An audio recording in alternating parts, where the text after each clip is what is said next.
I think we're ready to go to work. The clock on the wall says 5 after 9, which means we're starting right on time, Salina time, right? All right. Yeah. Okay, welcome. I'm glad that you are here. We are glad that you're here.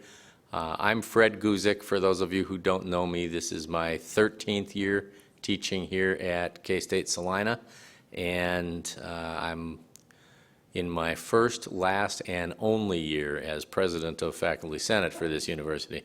The Faculty Senate hosts this event, the State of the University Address. We're proud to do that. I should talk very briefly about who we are and what we do.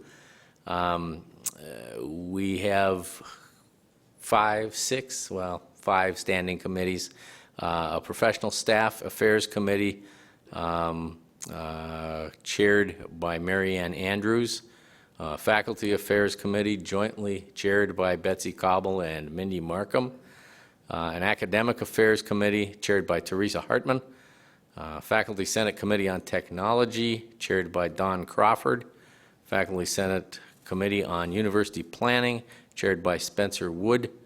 As I said, I'm the faculty senate president. The president-elect is Andy Bennett, who chairs the math department in Manhattan, and the immediate past president is Dave Rentol of biology. As I said in the Manhattan version of this address, nothing would happen in Faculty Senate without our administrative specialist, Candace LaBerge, who makes everything happen, and the Faculty Senate Secretary, Lolita Sump, who without her, nobody would remember what happened, right? So that's the system. Faculty Senate participates in shared governance, working with university support staff, student government, and the administration. And our hope is that everybody pulls on the rope in the same direction. Right? And so we try to coordinate our efforts and so forth. That gets me through the list of things on my sticky note. And so you didn't all come to listen to me. Without further ado, please welcome President of the University, Kirk Schultz.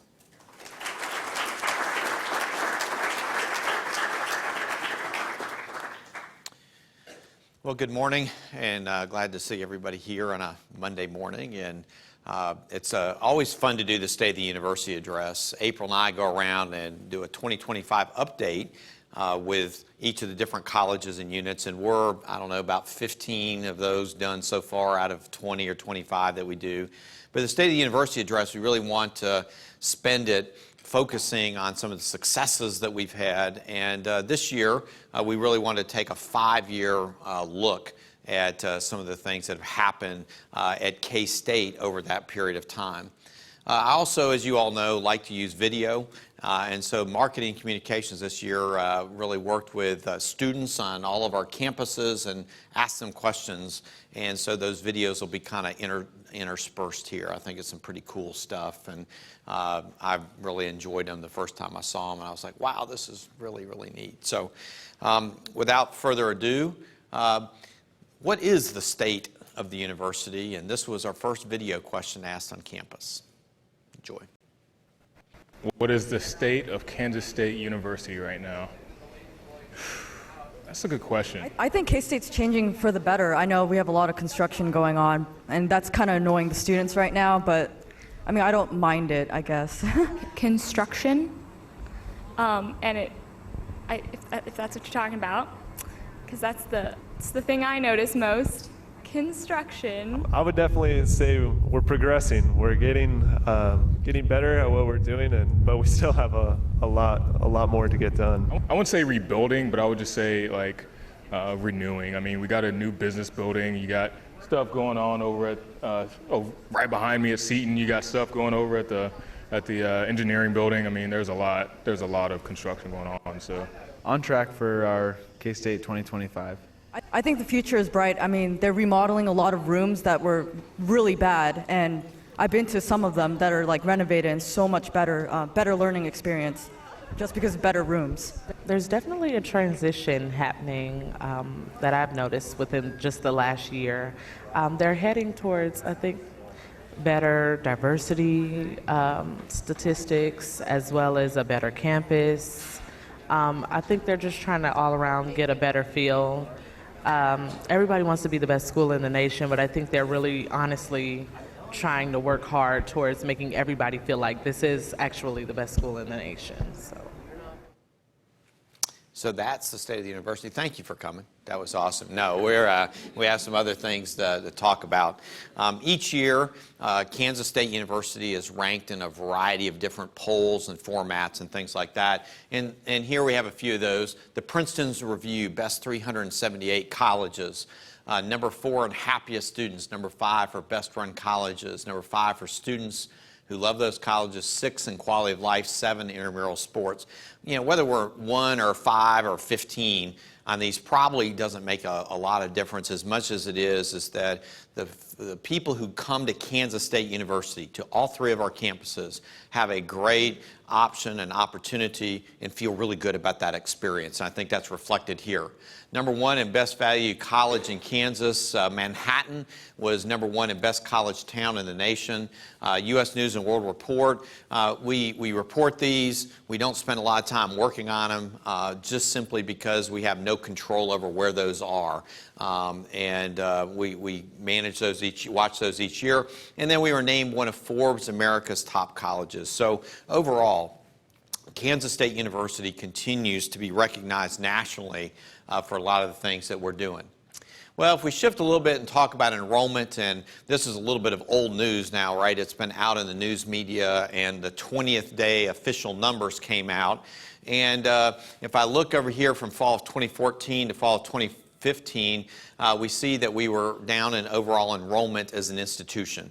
Now, when we talk about overall enrollment, that's K-State Salina, K-State Manhattan, K-State Olathe, our global campus, veterinary medicine. That's everything lumped together.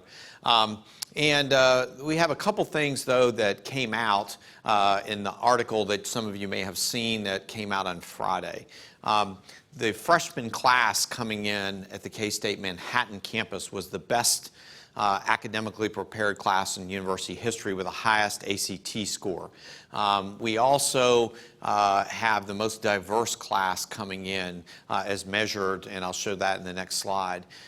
We also, the number 1 choice, remain the number 1 choice for Kansas high school graduates. So we got some good things happening out there, and we enjoyed 10 to 12 years of pretty well continual enrollment increases, and so we were bound at some particular point to hit that kind of a plateau. If I look at our diversity that I mentioned and look at fall 14 to fall 2015, we enrolled the largest number of Hispanic and Latino students in our history at 1,500. Our number of Black, Asian, and then if you look at the multiracial students, which is a different classification than used to be there several years ago, you add it all up, it turns out even though our total enrollment was down, the enrollment here of our diverse students was up overall. So we want to continue to make sure we're doing the right things. We're attracting outstanding students into the Kansas State set of campuses. We clearly would like to see that enrollment turn back around at all of our campuses, and we'll certainly have some time during the Q&A time to discuss this. Well, fundraising, if we look over the last 5 years, has been a really notable success for Kansas State University. If you look over here in FY 2011, we were less than $100 million, and since that time we've had 4 consecutive years of $100 million or more given to Kansas State, with a high of $211 million in FY 2014. Now, that year also coincided with a $60 million gift from the Veneer family to Kansas State University, and I like to remind people that the Veneer football complex is this awesome thing. It's tremendous for our athletics program, but that $60 million, $40 million went to scholarships, professorships, and things like that, including an historic $10 million endowment gift to this campus here largely for scholarships. So you take $10 million and you look at the return that you get on that. That was a shot in the arm to this campus in terms of scholarships of somewhere on the order of $350,000 to $400,000 a year from now on out. So that is a tremendous opportunity, and that's the types of things where fundraising is really going to be important for us. Earlier this year, we were honored by CASE for the overall improvement in fundraising in this particular area of the country, and that really reflects a great amount of teamwork by our deans, by our administrators, by the foundation, and we're going to continue to see great things happen here.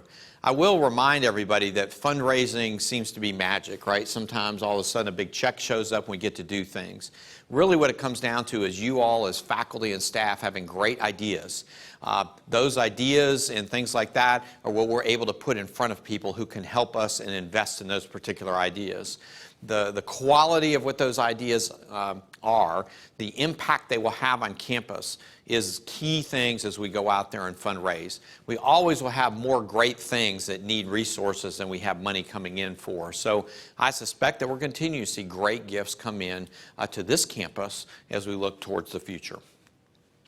Well, we also want to make sure we're growing our endowment.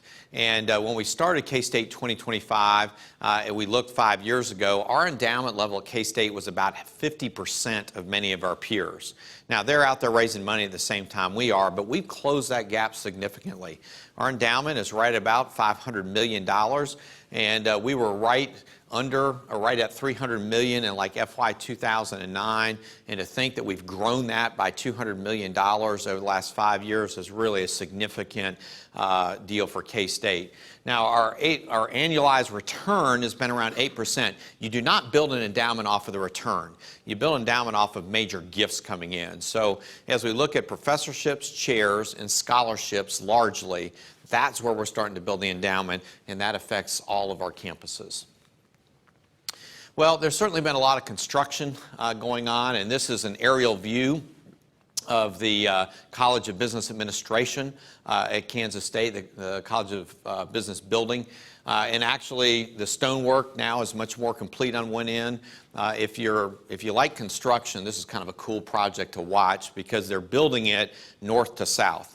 So at the north end of the building, they're putting stonework. At the south end of the building, they're still putting up steel work. And so it looks like they've finished one end, and then you kind of walk your way to the other end where they're still out there doing that. And they keep all the crews working at the same time, or so I've been told. But this is a cool project.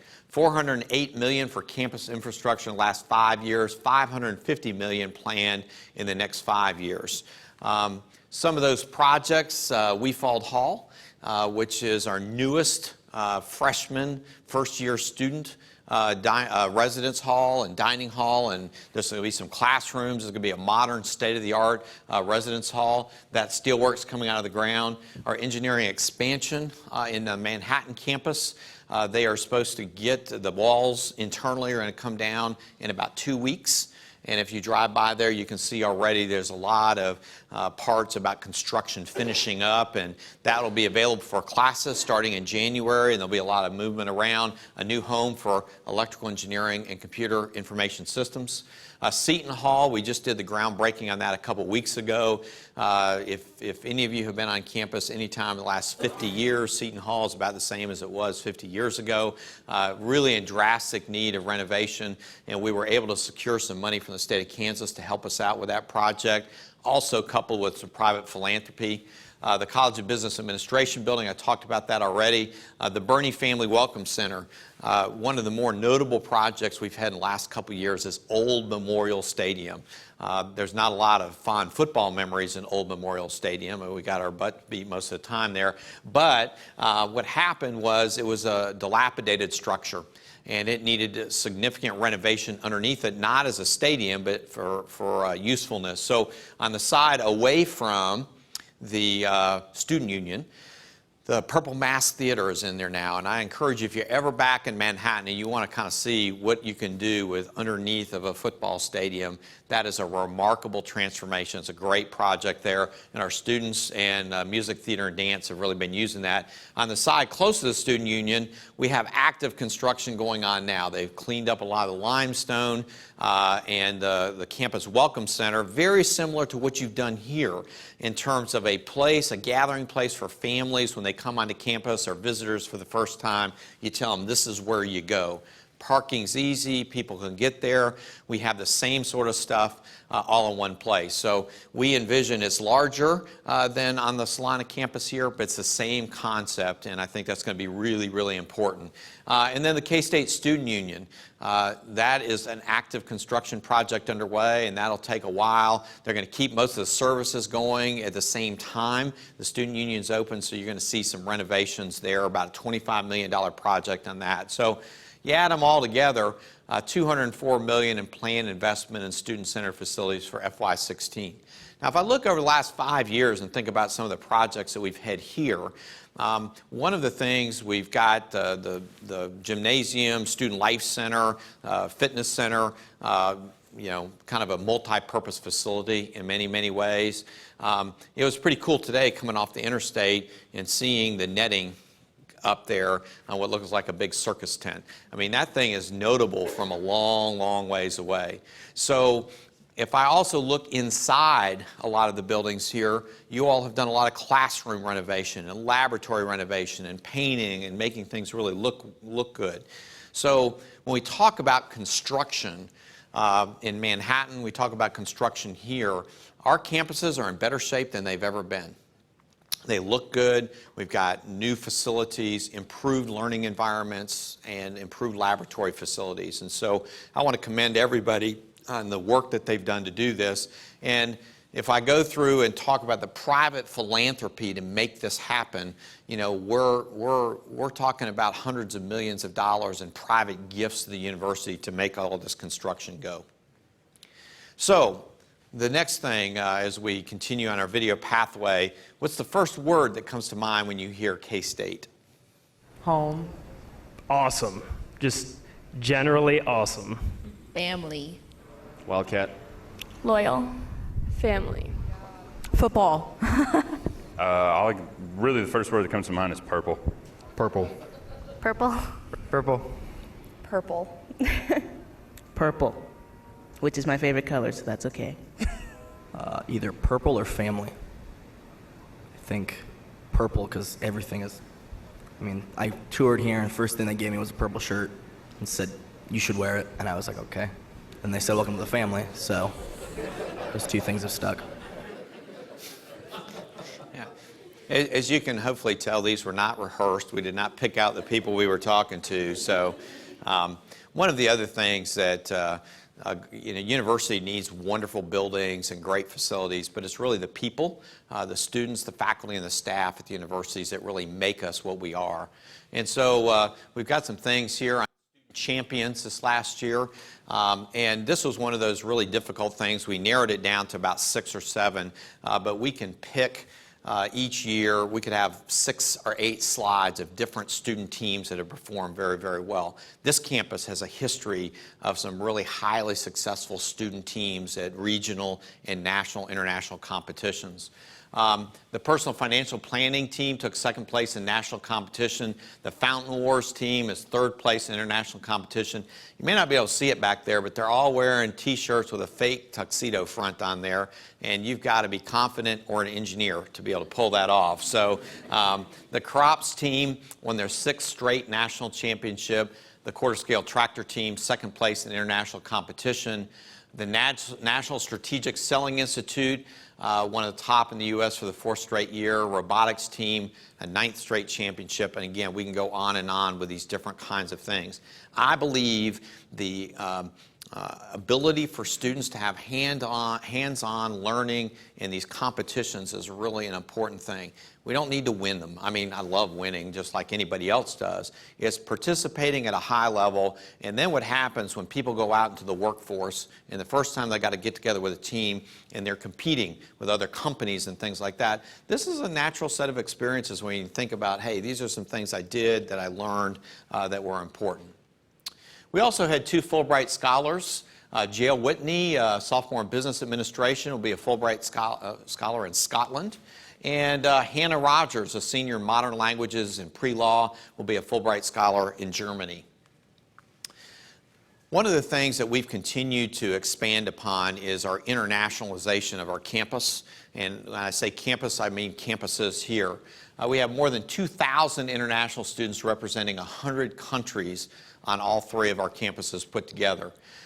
Interestingly, one of the things we've made huge progress on in the last several years is the number of K-State students participating in some sort of an international experience. I remember when I first got here 7 years ago as president, and Fred and I were talking a little bit, and he was trying to get some support to continue doing some of the international travel experiences for students on this particular campus, and how frustrating and challenging that was. There was not much of a culture and support of that. We have now more than 700 K-State students with scholarship opportunities totaling more than $400,000 annually. That 700 will easily be 1,000 in a couple years. This is an area where I think we've seen rapid expansion, and we need to continue to do this to prepare our students for a global marketplace. The Confucius Institute was launched in April. We've had a long-standing relationship with China, a lot of students at the undergraduate and graduate level, faculty going back and forth, and we're the 2nd in Kansas and the 102nd in the United States. Well, our faculty achievements, we like to highlight some of these each particular year. And interestingly, if we go through these, I'm going to move through these fairly quickly. The AAAS Fellows, this is one of the highest honors that a faculty member can achieve, particularly in the sciences and STEM fields. Michael Smith in entomology, Chris Sorensen in physics, both AAAS Fellows.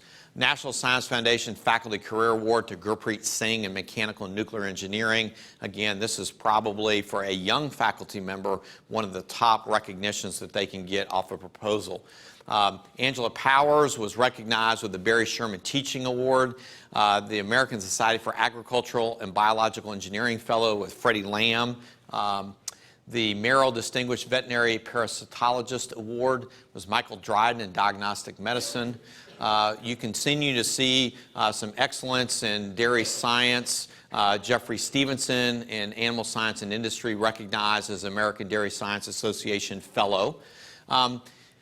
We have a close relationship with Fort Riley, particularly at the Manhattan campus. I know under Verna's leadership, there's some things that are happening between the Salina campus and there as well. Each year, they recognize civilians who have really played a major role in advancing the mission of Fort Riley in the 1st Division. This year, Brianna Goff and Daryl Youngman were awarded the Distinguished Trooper Award, which is their top civilian honor that they give to people in the area and community for support. The Gerontological Society of America Fellow was Gail Dull, and Ecological Society of America Fellow was John Blair in the Division of Biology. Kansas Dietetic Association Distinguished Dietitian of the Year to Kevin Sauer in Human Nutrition. Our 2015 Icon of Education, Tim DeNoble, Dean of our College of Architecture, Planning, and Design. And when I talked earlier about Seton Hall and getting some state support for Seton Hall, Tim has been on us for 7 years that we needed to do something about the Seton complex. And he shared a story that when I was hiring Tim and we were talking about it, it was interesting. I was doing some early tours as brand new president of the Seton complex, and we got to a certain point, and they said, "I'm sorry, you can't go in there." And I said, "Why?" And they said, "Well, it's condemned." And they had certain parts of the Seton complex that were so bad structurally that nobody could go into them. So this renovation, we're going to drop part of it and things. Tim DeNoble really played a major role in being persistent and getting industry involvement and engagement in helping this come true. Our Beef Quality Assurance Educator of the Year, Dan Thompson, who's in our College of Veterinary Medicine and Director of the Beef Cattle Institute. The Upjohn Fellowship from the American Institute of Architects by Wendy Ornelas in Architecture, Planning, and Design. Early Career Award in Wheat Genome Sequencing by Vijay Tiwari in Plant Pathology. Visiting Research Fellow, Matthew Sanderson in Sociology, Anthropology, and Social Work. And the Kansas World Language Teacher of the Year, Chuck Thorpe, in our Spanish program. In addition to outstanding faculty And I want to emphasize that one of the dangers you have of doing this talk is you pick out a few things, and there's always somebody that can be sitting in the audience that says, well, I had a notable achievement this year. How come I didn't get mentioned? We just try and pick a sampling each particular year. Now, one of the interesting things is it is hard to look through K-State today and not see something where a faculty or staff member is being recognized. So one of the things I want to encourage you all to do on this particular campus, nominate your colleagues for awards. There's lots of things out there, and a lot of it is just somebody sitting down and saying, you know, Kirk, I think I read about this, and I'd like to nominate you for this. And it takes some time, effort, and energy, but I'm really impressed with what we've been able to do on our campus, and it's great to see some of our folks recognized. We also have to have outstanding and exceptional staff. And each year when I come in, each time when I come into this particular room and I walk by the pictures and the plaques that you all have up of outstanding faculty and staff recognized each year here, the same thing on the Manhattan campus. The President's Award of Excellence, this is to our professional staff. Gloria Holcomb in Communications and Ag Education, Matt Clark in the College of Engineering, Tanya McGee in the Office of Student Financial Assistance, and Tim Carson in Animal Sciences and Industry. At the university support staff level, each year, again, this is selected by peers. Office in the clerical area, Megan Bozarth in our College of Arts and Sciences. In the technical and professional category, Christy Dipman in Horticulture, Forestry, and Recreation Resources. And then in the service and maintenance area, Suzanne Hazelbacker in Veterinary Health Center. And for each of these staff awards, it also carries with it a cash award as well as recognition. But again, I encourage you to nominate your colleagues for these internal awards and recognition as well. But it takes great faculty and staff to ensure that all of us have a terrific student experience on each of our campuses. So our next video question is, what would you do if you're K-State president for a day? If I was a K-State president for a day, Probably tell everyone that I was the president. Just let everyone know. That's a big deal. I'd make tuition free.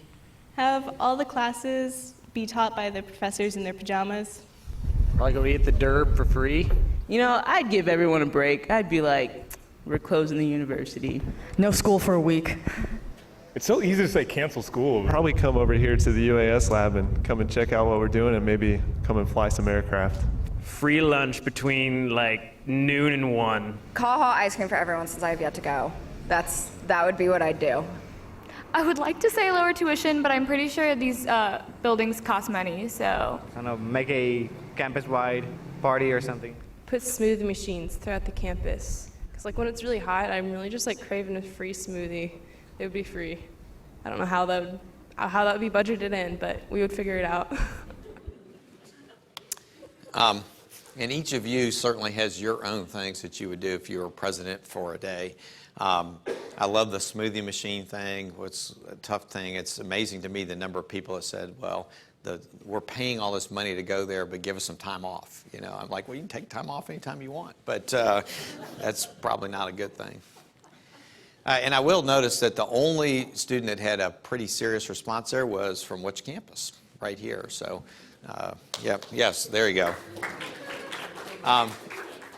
Well, we also each year like to make sure that we remind our entire audience when we're giving this that, hey, K-State is spread all over the state of Kansas. And in addition to campuses in Salina, Manhattan, Olathe, we have our global campus, as well as we have research centers for agricultural research and extension, or research and extension across the entire state of Kansas. So the Salina campus this year, offering a bachelor's degree with a minor in engineering technology with unmanned aircraft systems option. The Bulk Solids Innovation Center, which in my mind and time at Kansas State is the first real partnership we've seen between a community, private industry, and a university. And I remember talking about this, probably 6 years ago, and then it kind of died, and then it rose back up. And what a tremendous facility and a tremendous opportunity for this campus, and a very impactful program for the Salina community.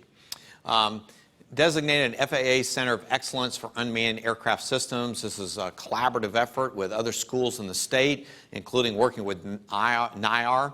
and the only center of excellence in unmanned aerial systems. And if I also have looked at the unmanned aerial systems area and how much that's grown on this particular campus, you know, the fact that we've got the netting out there, the FAA Center of Excellence, the continued degree program offerings in this particular area, this campus has been out in front of this, and I think this is really an exciting thing to see. The FAA Center of Excellence, I want to make sure that I commend you all for entering that competition. I know there's a lot of other schools there and always divvies up the money different ways, but at some particular point, you got to sort of be sitting around the table with everybody else doing this, and K-State Salina is there, and I think this makes a huge positive impact as we move through the next decade. So it's not us running a program and we've got all these other universities out there doing stuff. We've got to make sure that we're there and helping set policy, making sure the research dollars that are going to be available sometimes are restricted to people in these particular groups, and the branding it gives, so that if somebody's out there anywhere in the U.S. and they're interested in this, this is the type of thing where we've really shown this is the place to be. Our Olathe campus, Ralph Richardson was named the interim dean and CEO, and a leadership change. Ralph, you know, finished like being dean of veterinary medicine one day, and I think we asked him to come and help us at the Olathe campus the next day, and doing a great job there. They have a new graduate certificate in leadership dynamics, and beginning October 5th, our master's degree programs in industrial engineering and operations research will go live there, working with that Kansas City community, and we hope to follow that with some things in the computer information systems area and some things in human ecology that will be rolling out at the graduate level over the next month or two. Our global campus, more than $300,000 invested in development for new programs, 200 continuing education conferences with more than 25,000 participants, a record number of 584 graduates. And one of the advantages if you graduate there is you can use Flat Kirk anytime, and you don't have to listen to a speech or anything. I just sit there, they take a picture. That is you know, really odd. I hid in my office for a little while, and that's weird, let me tell you. You see a big kind of cutout of yourself. The global campus, though, this is an area that I think I want to, and we'll have time to discuss this because I know there'll be a number of questions, but this used to be called the Division of Continuing Education. And there was a lot of angst over changing their name because they said, we've been the Division of Continuing Education for, I don't know, 30 years or 40 years. And we talked about global campus. Well, does that mean international programs? There's all kinds of things. This has been one of the most notable positive things that we have done with a name change over the last couple years. There was a lot of angst initially, but what's happened is as we got beyond that, it's allowed them to brand themselves in a much broader way, in a much more modern way, that's really been helpful as they look out there. So we'll certainly visit about that later. But if you want Flat Kirk to come, it's really inexpensive, and we can arrange that anytime.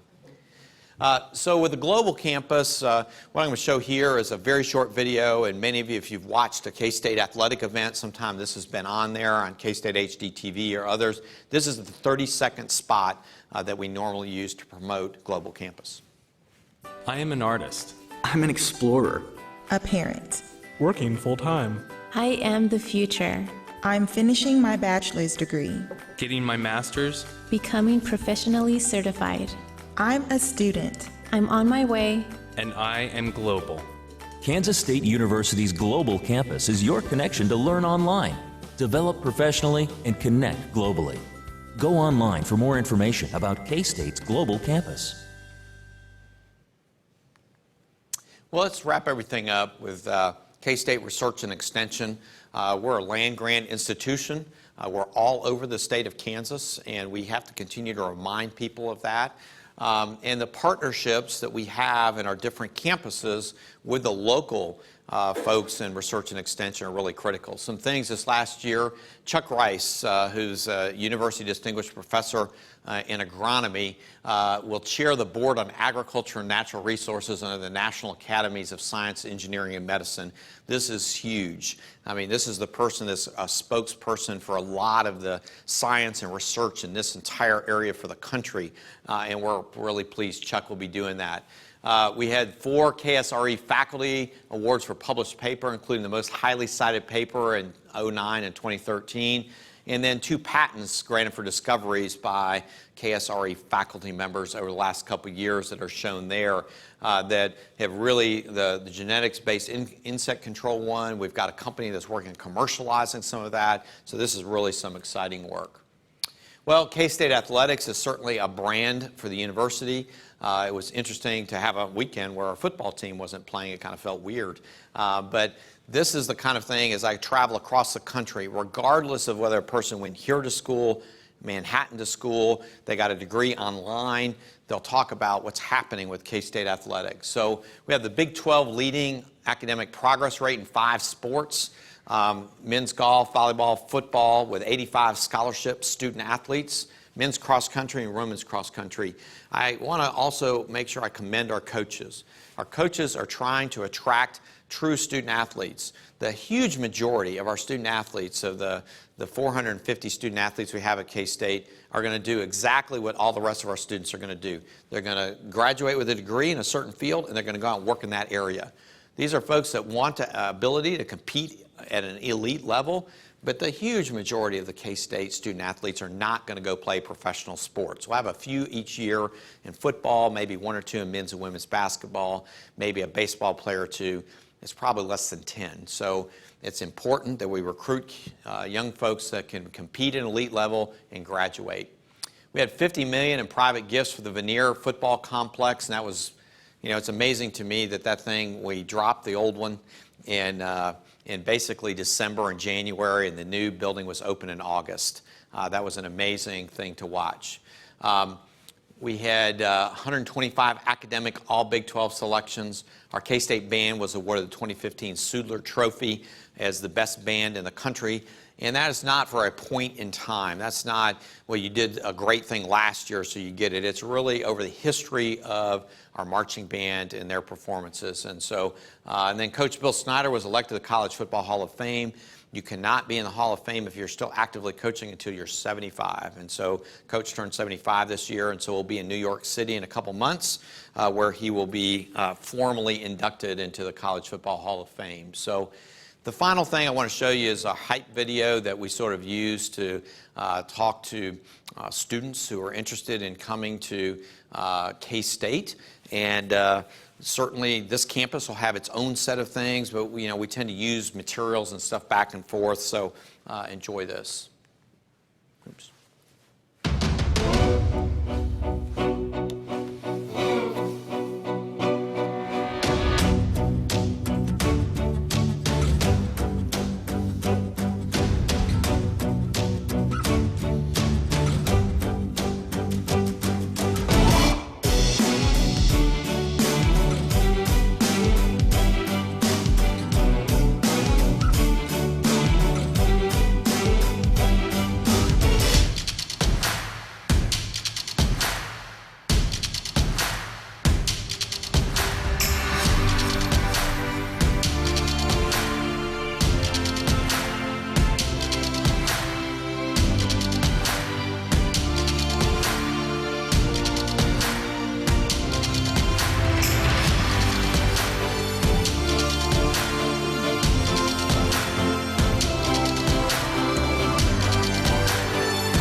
All right.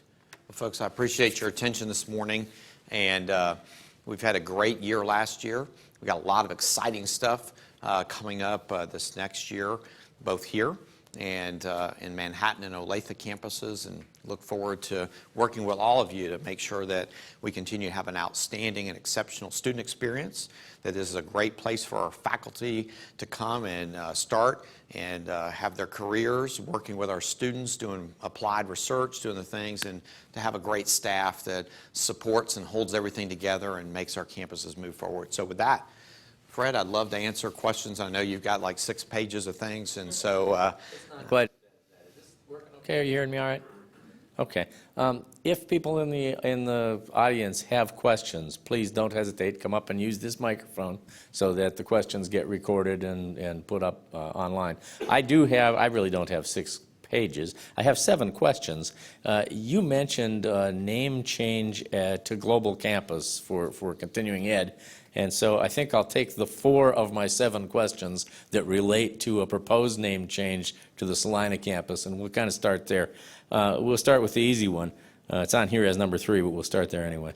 The name change proposal listed the official campus name as Kansas State University Salina Polytechnic Campus. Yet when President Schultz tweeted the announcement, he used the name K-State Polytechnic. What happened to the Salina in the name? Well, I apologize on my Twitter if I did not include everything that needed to be in there. It's a limited number of characters, and I think, this is still something that as we develop our marketing materials, and I know we've got a great set of things put together that I think this campus is going to be excited about. I think it really does a great job showcasing the things here. We're going to need to also figure out the official name of the campus as well as the shortened name, because almost nobody uses a full name. Right up here, this is actually Kansas State University's official name. Kansas State University of Agriculture and Applied Science. That's our legal name. That's still our legal name. We just don't use that all the time. So the question will be, what are we going to use as a shorter type of name? And I would guess that we'll probably use something like K-State Polytechnic or something like that as a shortened version of that. But that's something that we'll work on together. I apologize if my tweet looked like that I had branded it in a particular way. That was not my intent. The next question related to the name change. The conversation on the Polytechnic name last year centered around the tenets of Polytechnic philosophy of education, teaching theory through application. This is central to the educational environment at K-State Salina and supports all of our current academic programs, including the ICAP programs who teach in this way as well. In a letter to the university, the president mentioned that he wants the Salina campus to be the technology campus. This is a completely different message. What is the president's vision for this campus? If it is to be a locale for innovative technology, we're in trouble. We may be a locale for Cold War technology, but innovative, nope. However, we are really good at hands-on learning. Do we agree on the message that will drive the change forward? Yeah, and I guess I should be thrilled that people are actually reading things that I put out. That's the first positive thing I took from this. And I did smile at the Cold War technology part. I thought that was funny. My children have no idea what that even means, but I'm old enough now, I do know that. The bottom line is I'm a big believer in the Polytechnic concept, as we've talked about. And I think the letter that's referring to was an earlier letter, probably the beginning of the summer or late in the spring, where we talked about branding of our different campuses. So I'm very much in favor of the vision as this campus work together, faculty, staff, and students, to lay that out. And as soon as we get everything kind of wrapped up and we've got our marketing materials out there, you'll find my Twitter feed, my letters to campus, Facebook postings, everything will be consistent with really the intent of the campus and where it's going. There are 2 questions regarding a poll and so forth from local radio station KSAL. One question mentions that KSAL posed the public poll, K-State Salina is planning to change its name to K-State Polytechnic. Do you like the name change? At the time of the question being written, 1,260 voters had been polled. 15% said yes, Polytechnic better describes what the school is about. 17% said don't care, and 68% said no, keep the word Salina in the name. Question goes on, those pushing for the name change appear to have a misperception of community support. In light of the lack of community support, should the name change be reconsidered? And the other question related to the KSAL poll and so forth gives two examples of items posted to their Facebook page, apparently, or through social media. And both of those appear to be from alumni who are concerned that the college is not going to continue to be seen as an equal with the other colleges of Kansas State University. Yeah, so there's a lot embedded in that question. Let me see if I can parse it out a little bit. You know, a random poll, I'm not sure really gives us some information, right? That an initial knee-jerk reaction. I think that if I look at the web pages that have been put together that try and describe why we're doing this, I think that shows some really key answers to some of the questions out there. If I just say, should we have changed continuing in education to global campus without any background on why we were thinking about that, I might go, well, no, that doesn't describe it very well. No. So I think part of it is I worry a little bit about a kind of random thing on somebody who's trying to generate some publicity. That being said, I think it's also not appropriate to simply ignore that and pretend it doesn't exist. So what that tells me is that we've got some job to do in the community explaining what it is that we're doing, why we're doing it, and how that's important to this particular campus. The other thing is I don't see and get this idea that somehow that demeans and takes this campus down a notch. If anything, I think it moves it up a notch. And let me use as an example in the state of Missouri. When I was at Michigan Tech, there was Missouri School of Mines that became University of Missouri at Rolla. And what happened was they struggled with that particular name. They had a unique identity as a different institution. They still were part of the University of Missouri system, and they still are, but they changed their name to the Missouri University of Science and Technology to reflect more what they were doing. Now, they still have business degrees and other things there. It's not that they just have a certain small set of degrees. That has been incredibly beneficial to that particular campus to brand themselves in that particular way. Still part of the system, but a little bit more of a unique identity. This campus does some awesome things that we don't do on any of our other campuses, and there's no reason we can't stand up on our own and be proud of those kind of things. And I think this accomplishes that. So that's my response back to a lot of these things. And I've had some pretty active social media arguments, maybe one word to put it, or discussions with some folks that have not been in favor of this. And frankly, a lot of those particular concerns were just, venting different things without trying to get factual information. And as we've put factual information out there, I think that's been helpful. The final thing on this, final thing, I'll talk about it as long as people want. One of the other things that people have to realize is we have an advisory board for this campus, and that consists of community members and alumni and things like this. This advisory board has been very supportive of the direction that we're going with campus. And so I think to say, well, nobody out there knew anything about this. This is really Kirk and Verna, got together, had a drink, and decided to change the name of the campus.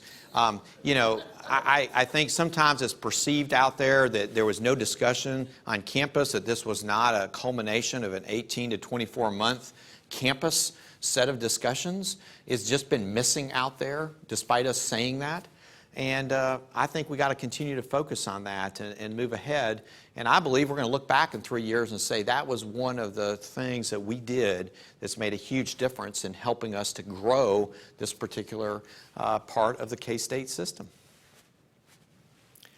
We can move away from that topic. I have 3 questions on other topics. On Friday, September 4th, emergency notifications warned students and faculty not to come to campus while a possible armed criminal was being located. How hard would it have been to include the word Manhattan in those notifications? Conversely, how upset would faculty in Manhattan have been if 24,000 students failed to show up because of a gunman spotted in Salina? Yeah, no, this is an excellent point and is a issue with the system that we employ. There's no question that The bad thing was we had an armed gunman that was coming across campus that disappeared into one of our construction sites. And what happened is we never saw the person emerge from the construction site. And so we just needed to make really sure things were clear. So, the good news out of that is nobody was hurt. It was inconvenience, and it showed us some holes in our system. This was one of them. We also had the text messaging system kind of got clogged up. We have a vendor that uses this, and so we had great communications, and then there was about a 40-minute time when there was no text messaging coming out about anything. We went back to the vendor and said, hey, this is why we're paying you to do this, is not to have these kind of failures. So we had several things like that we learned, and the issue is we got 3 campuses and extension sites, and everybody gets the same thing.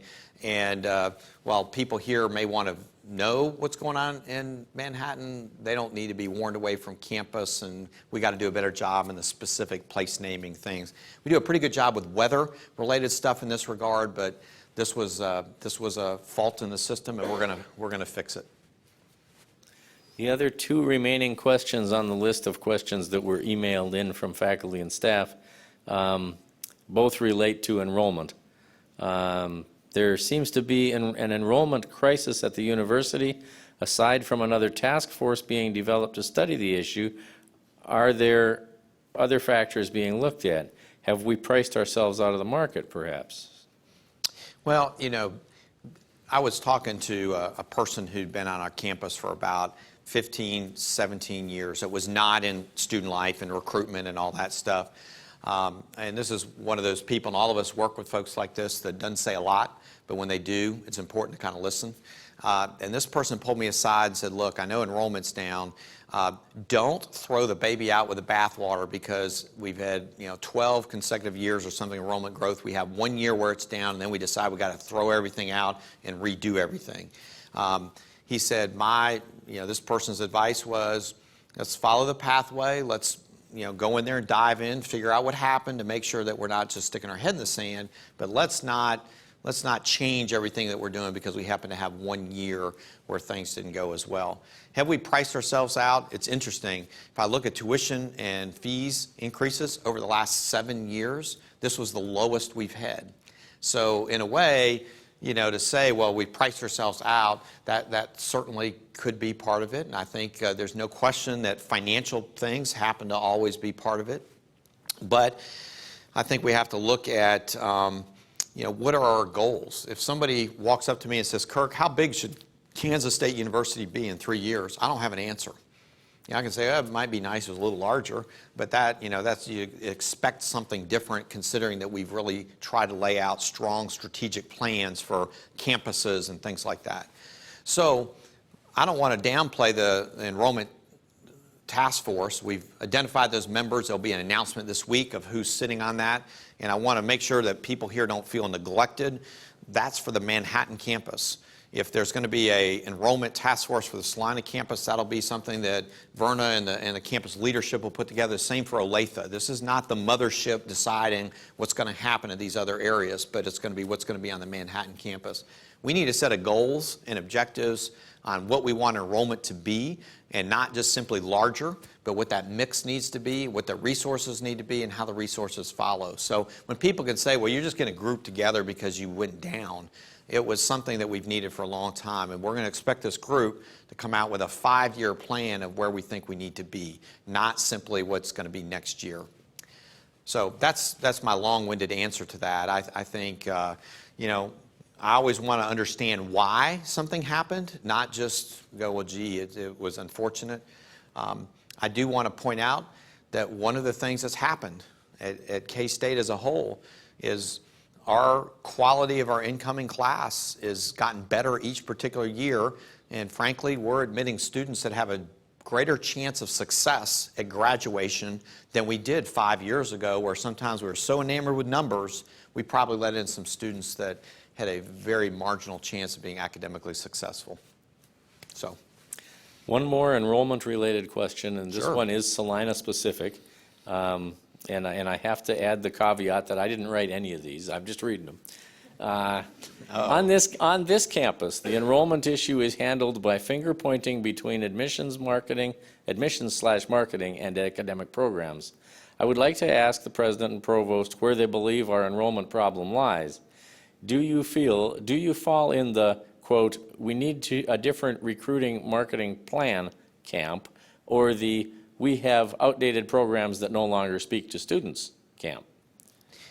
Let me answer that broadly. I think enrollment on any campus, including this one, is a team effort, and you can't point a finger to any one particular group. You've got to have folks out there that are identifying prospective students that have interest in programs. When they come onto campus, they've got to have a great experience when they're here. They've got to have wonderful responsiveness, see terrific facilities, meet faculty that they feel are dedicated to their success. And then we've got to close the deal by making sure that we can put competitive scholarship packages and things on the table compared to other places. So to me, that's everything. You can't just say it's one particular aspect or the other. So my expectation is, and the way April and I have communicated to Verna, I want to see an enrollment plan for this campus that is a collaborative effort amongst lots of different people. If you got great admissions people that are out recruiting those students and bring them in, and they're interested in applied business, and Fred goes, well, I don't have the time to talk to some prospective student. I got important stuff to do. That family is going to go back and say they didn't really care. I love the brochures. People were friendly in admissions. So when they were here. On the other hand, we can't have a table set up somewhere, and we've got materials that look like they were 20 years old and aren't responsive to what today's needs are. That doesn't even get them here. So it's got to be everybody collectively together. I'm not going to point fingers and say it's this group or that group. The campus as a whole needs to say, this is how big we'd like to be, and here's how we're going to go out and do that. You all have a better physical plant than we have in Manhattan. It's more up to date. It looks better, I think. You've got cool programs here that are exceptional opportunities for students with high placement rates. Airplanes are cool.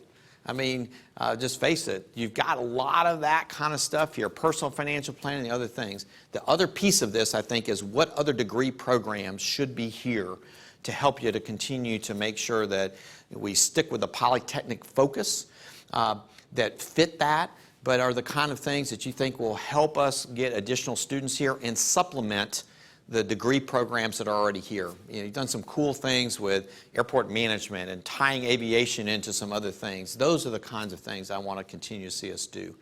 So the way I manage these kinds of things with anybody at K-State is I tell the official in charge of it, this is my expectation, and it's their job to go and assemble their team and make that work. The last thing this campus needs is Kirk or April Mason to be diving down 3 layers below Verna and deciding and mixing up the pot and then go running back to Manhattan. That's not my style. I don't think it works, and that's not the way we're going to do it. In the audience, questions? Free microphone. Your chance. You missed it. Thank you very much. Well, folks, again, thank you. And this is a notable year for this campus, too, having the Faculty Senate President from Salina. And I know Fred has to spend a lot of time on the road back in the Manhattan campus in addition to all his duties that he has to do here. But I appreciate his service. At least I get paid for being president. I mean, the Faculty Senate President just takes arrows without getting compensated. So anyway, I appreciate Fred's leadership and look forward to working with this campus. Let's go have a great year and bring in a wonderful incoming class, and can't wait to see some UAS aircraft flying underneath the net. That is still the coolest thing I've seen in a long time. So keep up the great work. Thank you.